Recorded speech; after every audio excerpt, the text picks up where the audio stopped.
Bienvenue dans cette vidéo au cours de laquelle nous allons nous initier à la mise en page d'une carte sur le logiciel QGIS.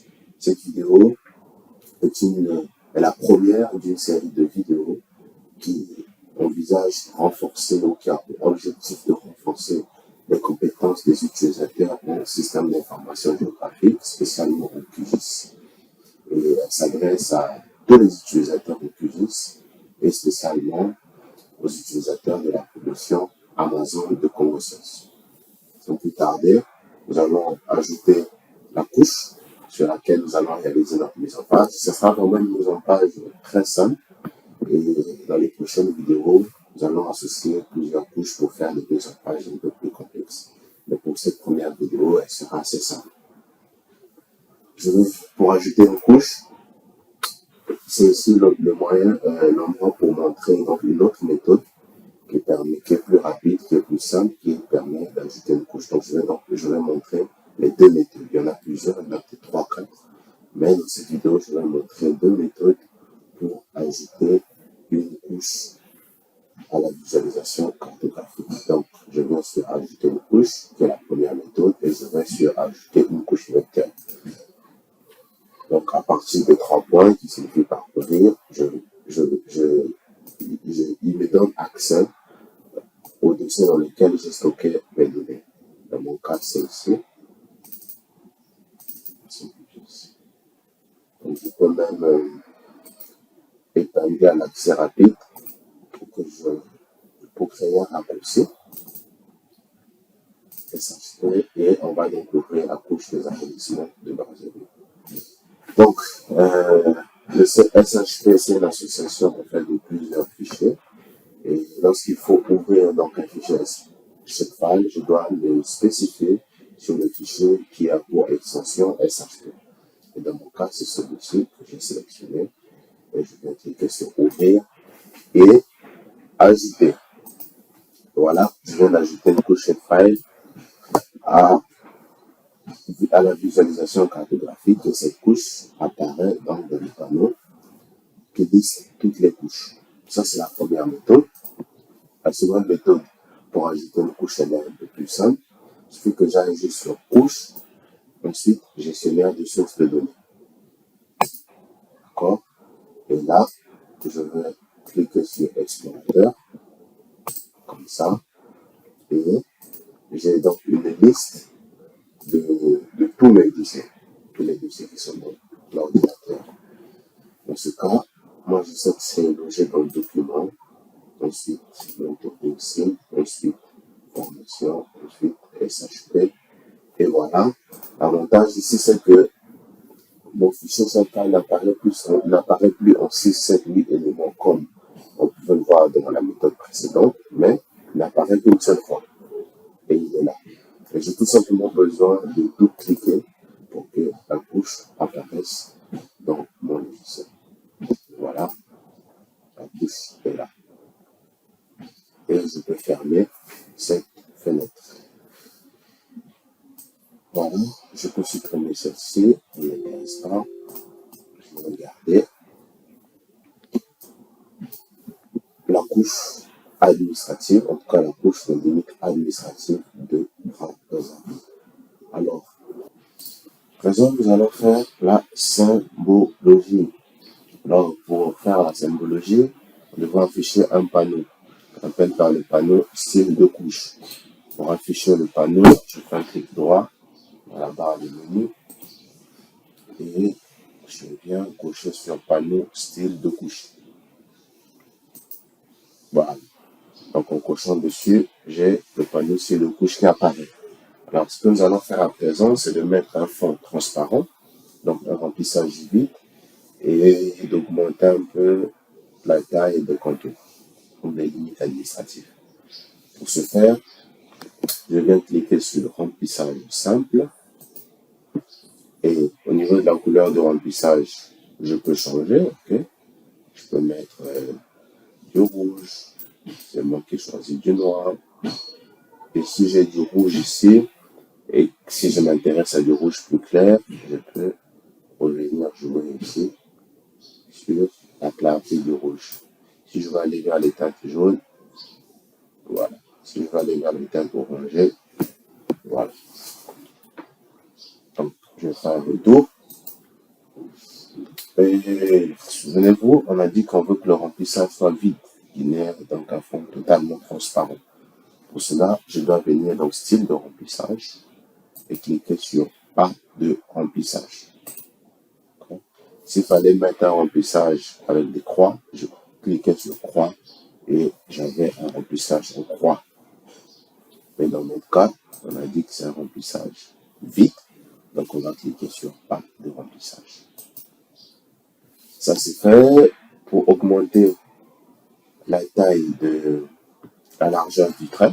Par défaut, je suis à 0,26, je peux saisir 0,46, j'appuie la touche Entrée et voilà, j'ai la taille du trait qui a augmenté. Voilà. Alors, la seconde chose qu'on va faire, c'est qu'il faut qu'on étiquette. On a besoin de savoir à quoi correspond cette entité polygonale, à quoi correspond cette autre entité polygonale. Donc, pour ce faire, il nous faut d'abord jeter un coup d'œil à la table d'attributs.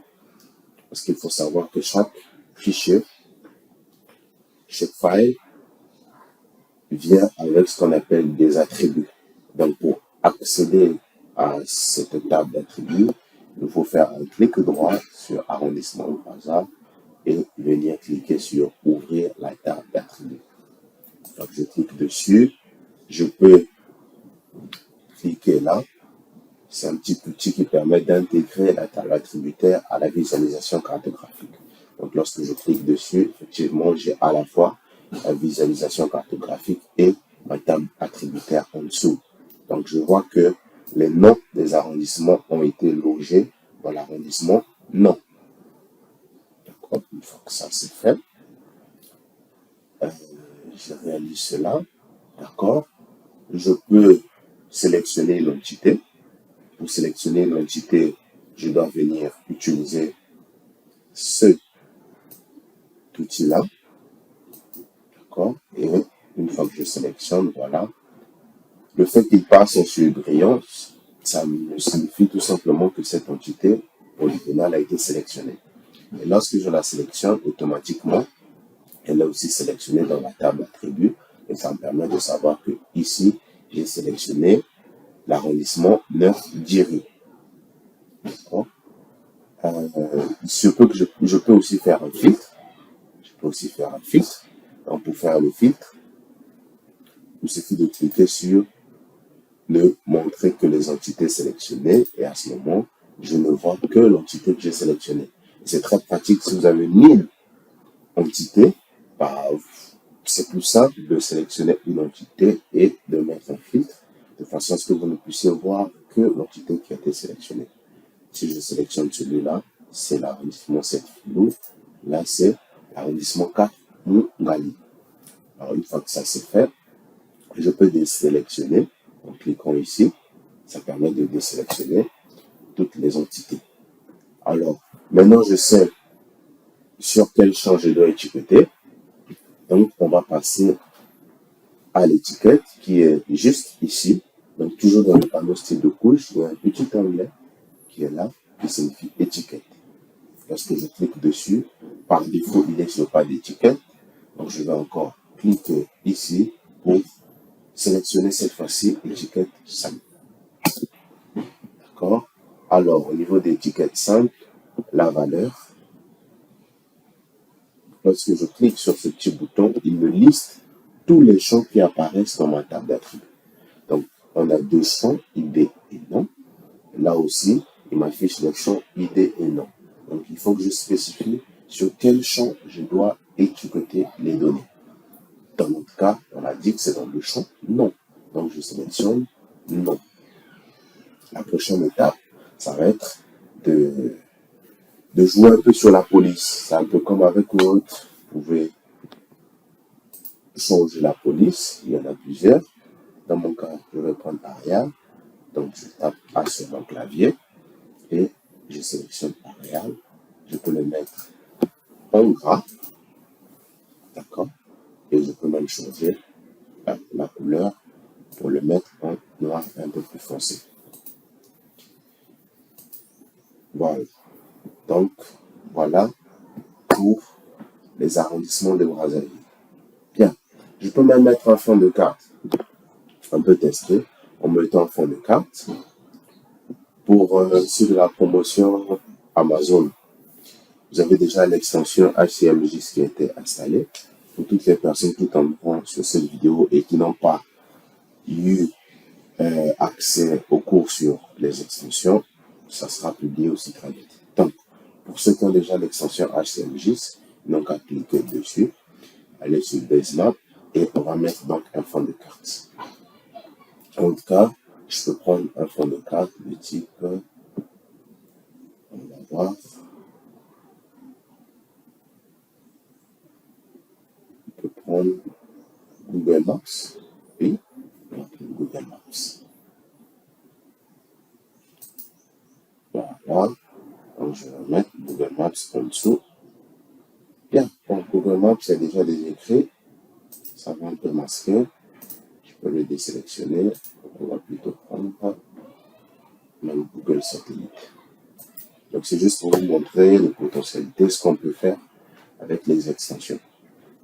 Alors voilà, ici je mets ce type de fond, signifie que pour mon texte, le noir avec un fond qui est de couleur foncée, ça donne pas bien.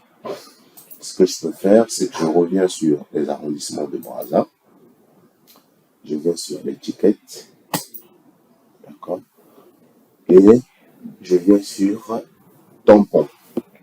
Je clique sur tampon et je coche afficher un tampon. Donc ça permet de mettre un tampon noir, un tampon blanc, pardon, autour du texte noir. Ça permet, voilà, lorsque vous avez des fonds de teinte foncée et que vous avez des étiquettes aussi foncées, vous pouvez mettre un tampon blanc pour que votre texte soit plus lisible. Et pour les arrondissements, je peux mettre les limites cette fois-ci en rouge. Donc je reviens sur la symbologie. Je clique sur remplissage simple et sur la couleur du trait, je me mets en rouge ou en blanc. Bon, ça dépend. Donc, je prends du rouge, comme du jaune. Tu vois, aussi, ça passe. Bien. Une fois que ça c'est fait, il ne nous reste plus qu'à faire la mise en page. Alors, pour faire la mise en page, il faut aller sur projet, ensuite nouvelle mise en page. D'accord? Je clique sur nouvelle mise en page. Automatiquement, il va me proposer un titre unique à ma mise en page. Le titre que vous donnez à la mise en page, c'est le même nom que prendra la carte lorsque vous allez l'exporter. Donc, je vais dire carte administrative de Brazzaville. OK. Je vois que ma mise en page elle est toute petite ici. Je vais venir cliquer sur cet outil, zoom complet, pour réaliser un zoom sur la mise en page. Alors, au niveau de la mise en page, on va beaucoup jouer sur ces trois parties de notre interface. La première qui est ici. Lorsqu'il faudra ajouter un élément à la mise en page, ça peut être une carte, ça peut être un texte, ça peut être le nom géographique, la barre d'échelle, la légende. On va venir jouer sur cette zone-là. Lorsqu'il faudra modifier les propriétés d'un objet qu'on aura ajouté dans la mise en page, on viendra jouer sur cette zone-là.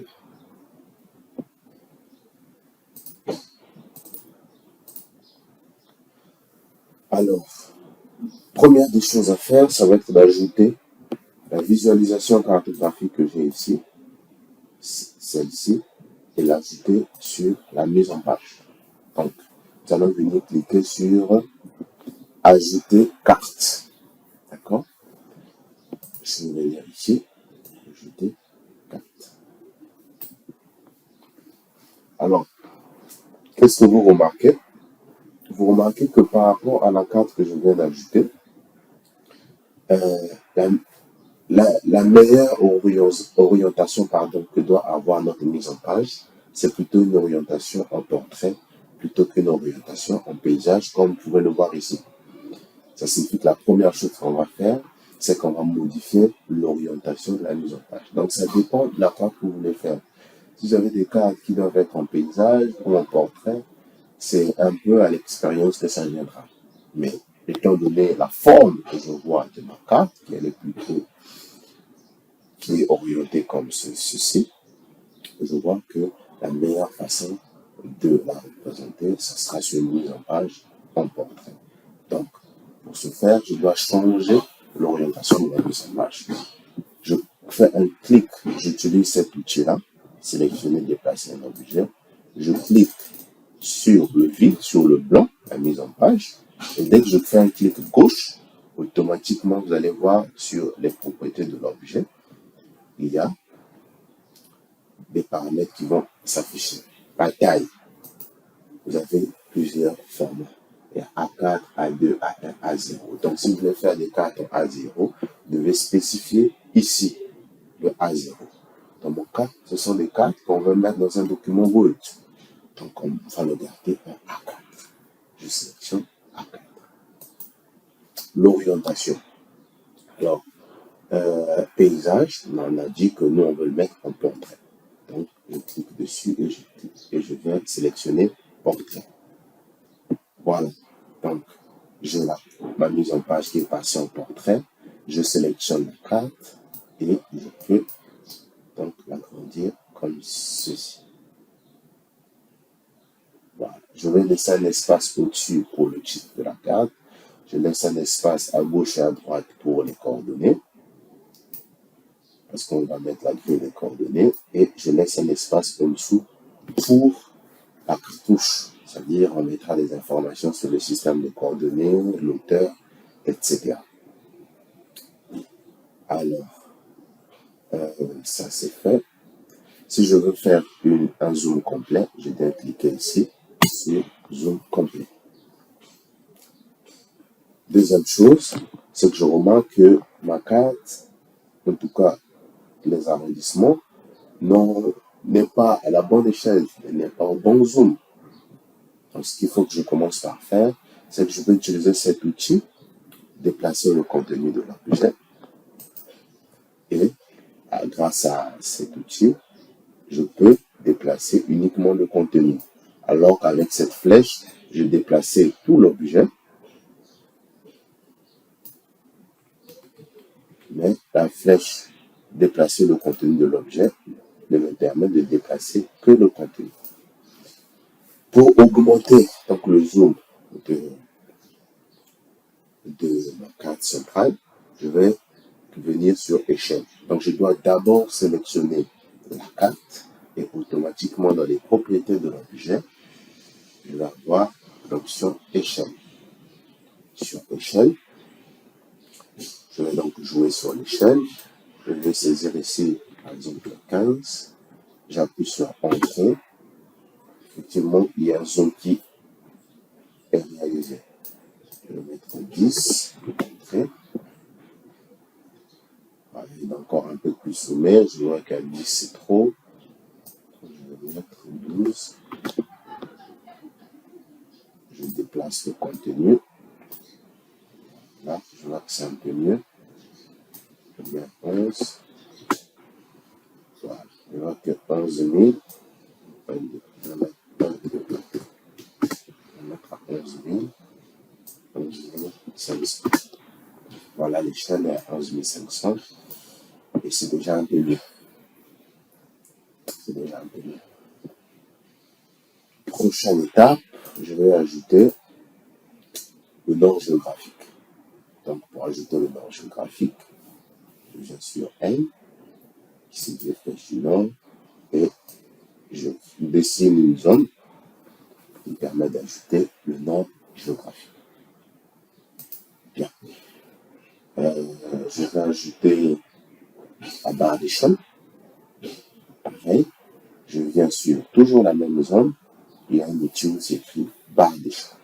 Je clique dessus, ajouter, et je dessine. J'ai la barre d'échelle qui apparaît. Qu'est-ce que je vais encore faire? Je vais ajouter la grille des coordonnées maintenant. Alors, pour ajouter la grille des coordonnées, je dois sélectionner ma mise en page. Une fois que je l'ai sélectionné, je viens dans les propriétés de l'objet. Je descends avec le menu déroulant et je viens sur grille. Donc, grille des coordonnées, mot-clé, c'est grille. Je déroule le menu grille et j'appuie sur plus. D'accord? Je viens d'ajouter une grille, mais elle n'est pas encore visible parce que je dois la paramétrer. Pour la paramétrer, je vais donc modifier la grille. J'ai ces différentes options qui apparaissent. Type de grille, système de coordonnées de référence. On a dit qu'on va utiliser le système de la carte. En d'autres termes, c'est le système 4326. Et dans le système de coordonnées 4326, vous le savez mieux que moi, les coordonnées s'expriment en degrés. Donc, on va faire évoluer les intervalles de x et de y de degré en degré. Alors, ici, on procède un peu par tâtonnement. Je vais commencer, par exemple, à mettre des intervalles de longitude d'un degré en 1 degré. Donc, je vais saisir à 1 et j'appuie sur Entrée. Je vois que rien ne change. Ça signifie que l'intervalle est trop grand. Je vais réduire en mettant des intervalles à 0,5. J'appuie sur Entrée. Toujours rien. C'est que c'est trop grand. Je vais cliquer sur 0,1. J'appuie sur Entrée. Alors là, je vois déjà une grille par rapport à la longitude qui vient de s'afficher. Pareil, sur Y, je vais aussi mettre un intervalle à 0,1. Je valide avec Entrée. Et voilà, je viens d'ajouter ma grille des coordonnées. Donc, cette grille peut être en type continu, mais je peux aussi mettre en croix. Si vous voyez la croix, donc les lignes ont été remplacées par des croix. Donc, on peut laisser en croix. Les autres options, on peut les laisser par défaut. Et surtout, on va ajouter un cadre. D'accord? Style de cadre, par défaut, on n'a pas de cadre. Ici, on va sélectionner, on va dire, on va spécifier qu'on va mettre un cadre zébré. Voilà. Le cadre zébré vient de s'ajouter. Je peux aussi laisser les autres options par défaut. Vous pouvez manipuler hein, si vous voulez. Vous pouvez diminuer par exemple la taille du cadre. Vous pouvez mettre à 1,50.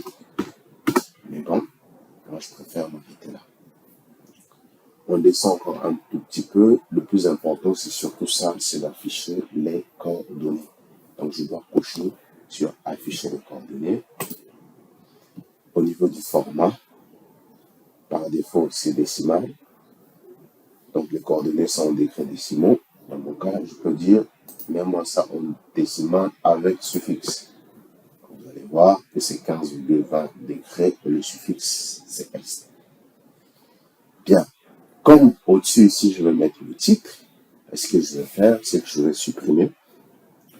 Je vais lui demander de ne pas me mettre les coordonnées en haut. Et à gauche et à droite, il doit me mettre les coordonnées de façon verticale et non horizontale. Donc, à gauche, au lieu de horizontal, je vais lui dire vertical à son nom. Voilà. Et à droite, au lieu de horizontal, je vais aussi mettre vertical à son nom. En haut, plutôt que de mettre tout affiché, je vais dire désactiver. Automatiquement, les coordonnées du haut sont désactivées. Et en dessous, je peux laisser. Je peux aussi jouer sur la police des coordonnées. C'est vous qui voyez. Bien. Une fois que ça c'est fait, voilà, j'ai ma grille de coordonnées qui vient d'être installée. Prochaine étape, ça va être d'ajouter un titre à ma carte. Le titre, c'est un texte. D'accord? Le titre, c'est un texte. Donc, ce que je vais faire, c'est que je vais aller sur le T, qui signifie ajouter une étiquette ou ajouter du texte. Je clique dessus et je réalise une zone. Je dessine une zone de texte autour en s'assurant qu'au niveau esthétique, que le cadre soit bel et bien aligné par rapport à la carte. Et dès que je clique dessus, automatiquement, vous avez des propriétés qui apparaissent. Il y a un nom par défaut qui est là, que je vais donc sélectionner et supprimer pour appeler carte administrative de Brazzaville. Pareil, vous avez la police. Donc, on peut modifier la police. Je clique dessus. Au niveau de la police, je vais mettre une police Arial. Le style en gras. Et je peux même augmenter la taille de la police. Je vais mettre à 18, même avant. Moi, ça me suffit. Je peux même changer la couleur, mais je n'ai pas besoin. Je veux que ça reste noir. Je fais un retour. Et je viens sur l'alignement horizontal que je vais centrer. Alignement vertical aussi que je vais centrer. Et en dessous, je peux même ajouter un cadre. Je clique sur ajouter un cadre. On peut modifier la couleur du cadre aussi. Dans mon cas, je le garde noir. Et sur l'arrière-plan aussi, je peux ajouter un arrière-plan. Mais dans mon cas, je n'ai pas besoin. Je peux laisser l'arrière-plan transparent. Donc, je sélectionne ma mise en page et avec les flèches de mon clavier, je peux un peu réajuster ma carte. Voilà pour l'ajout du titre. Prochaine étape serait d'ajouter, comme on a dit, quelques informations liées à ma carte. C'est la même chose, c'est du texte que je vais ajouter. Donc, je viens sur T et je dessine une genre de texte. D'accord.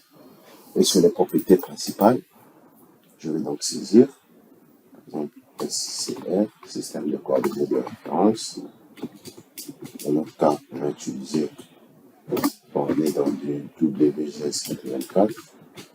Mais pour ceux qui s'intéressent aux projections, donc on va spécifier, pour ceux-là qui voudront la projection sur cette zone de Brazzaville, on va leur aider en disant que à Brazzaville, c'est le WGS 84 qui est le UTI, et la projection, c'est ITM zone 33 sur. Voilà. Pareil, je peux jouer aussi sur la police. Cette fois-ci, je vais toujours le mettre en Arial, mais le style, je le mets en italique.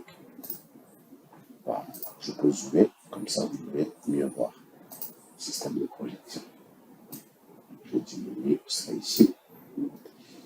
En dessous, je peux mettre la date de réalisation, réalisée en minutes 2023. D'accord. Je prends une version du texte ici, que je peux mettre là. Je vais mettre aussi en Arial, italique.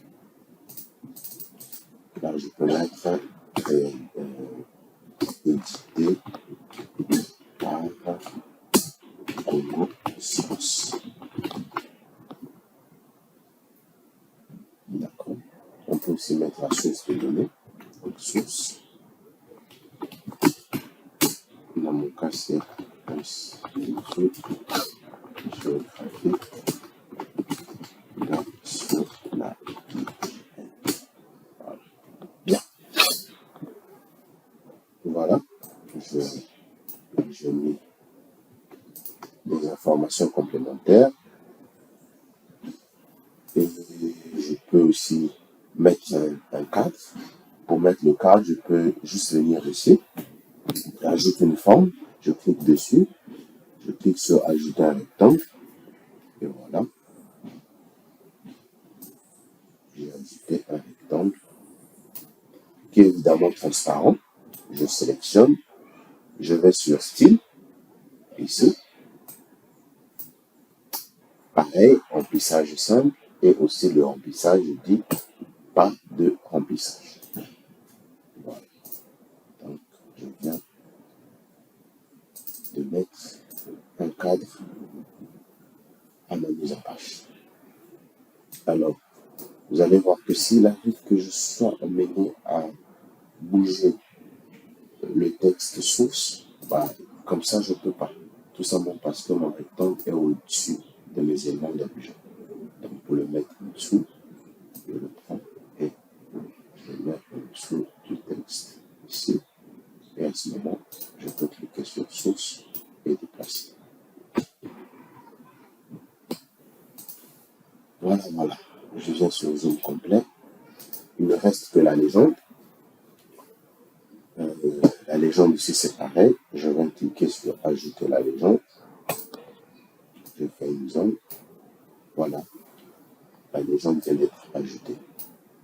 Bon, à ce niveau, je vois que c'est pas bon que ma légende ait des tirets limites.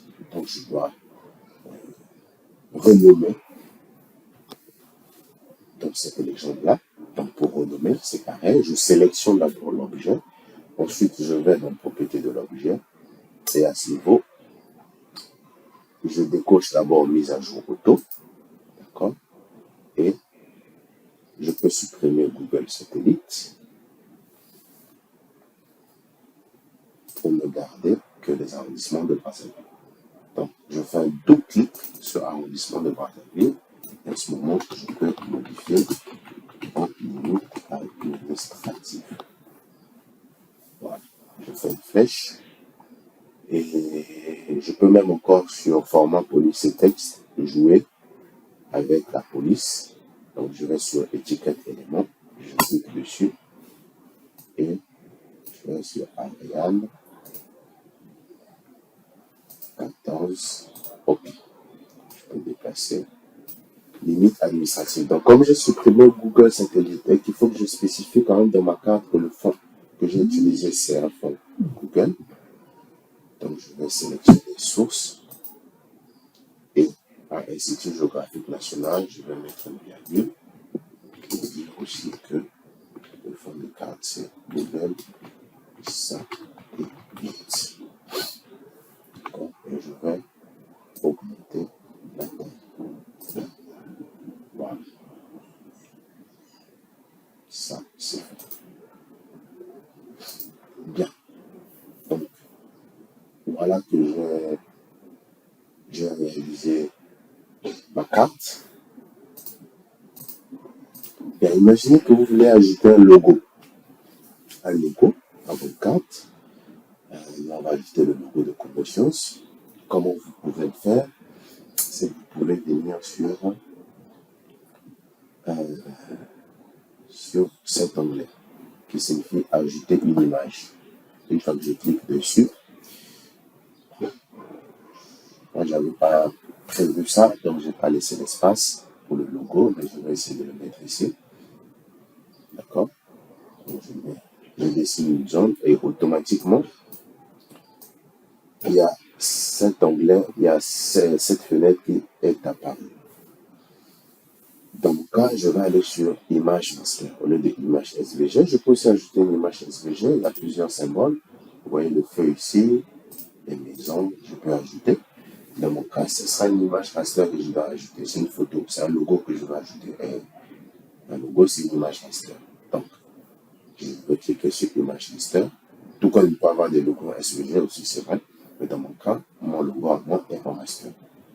Je clique sur image raster. Et sur les trois points qui signifient parcourir, je vais donc aller prendre, sélectionner cette image dans le dossier dans lequel il est logé. Donc, je clique sur les trois points et automatiquement, moi, je sais où j'ai logé mes images. Formation. Je crois que c'est sur image. Je sélectionne et ouvrir automatiquement le logo est apparu ici. Voilà. Une fois que c'est fait, je peux faire encore quelques ajustements. Je remarque que mes limites administratives ne sont pas très... La largeur du trait n'est pas très épaisse, donc je vais augmenter la largeur du trait et je remarque que le texte n'est pas vraiment au centre du polygone. Donc on va replacer les étiquettes au centre de chaque polygone et puis on va augmenter la largeur du trait. Je reviens sur ma visualisation cartographique. Donc, tout ce qu'on va modifier ici, ça va automatiquement s'appliquer dans la mise en page. Donc, ici, je sélectionne. Je vais augmenter la taille. Je mets 0,86. D'accord. Et sur les étiquettes, on a dit qu'on va le déplacer pour les mettre au centre de chaque polygone. Pour cela, je vais sur étiquette. Et je vais aller dans un onglet qu'on appelle position. Position. Alors, je vais aller sur position. Je clique sur position. À ce moment, je vois qu'il y a plusieurs options de position qui s'affichent. Il dit soit je le mets autour du centroïde. On peut réfléchir. On peut réfléchir. Si on sélectionne par exemple sur horizontal, qu'est-ce qu'on remarque? Je reviens dans la mise en page, j'actualise. Voilà, je me rends compte que les polygones se sont positionnés au centre. Les étiquettes se sont positionnées au centre de chaque polygone. Donc voilà. Le mode à choisir, c'était donc le mode horizontal. Donc, une fois que c'est fait, je clique dessus. Voilà. Ma carte qui est bien et bien finalisée. Pour finir, il ne me reste plus qu'à l'exporter.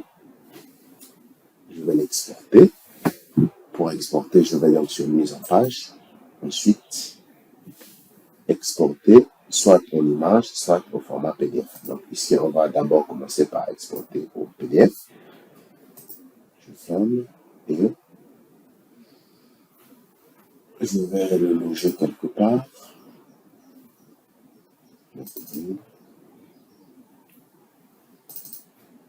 Pour ceux qui ont fait, pour ceux qui sont de la promotion Amazon, donc la promotion Amazon, c'est une génération d'utilisateurs qui ont été formés à QGIS, à ComboScience. Vous savez qu'on ne mélange pas les cuillères et les fourchettes, donc les cartes exportées doivent être logées dans un dossier qui est spécialement dédié. Dans ce cas, je vais sur carte exportée et je sélectionne, oui, voilà, carte administrative de Brazzaville, j'enregistre et je clique tout simplement sur enregistrer. Voilà, il y a un message de succès qui apparaît avec le chemin d'accès que je sélectionne. Voilà, la carte administrative de Brazzaville en PDF. Je peux aussi l'exporter en JPEG, mise en page, exporter en format image. Dans ce cas, je ferme aussi ce message et je clique par défaut, il me met en PNG. Je sélectionne enregistrer. La résolution est très importante. Généralement, la résolution qui est conseillée, c'est 300 dpi.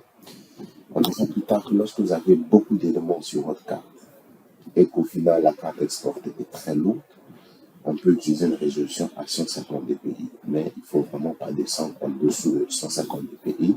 Sinon, votre image ne sera pas de bonne qualité, elle sera floue. Dans notre cas, on le garde à 300 dpi et on clique sur enregistrer. Message de succès.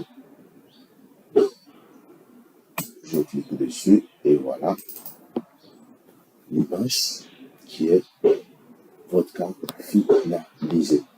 D'accord.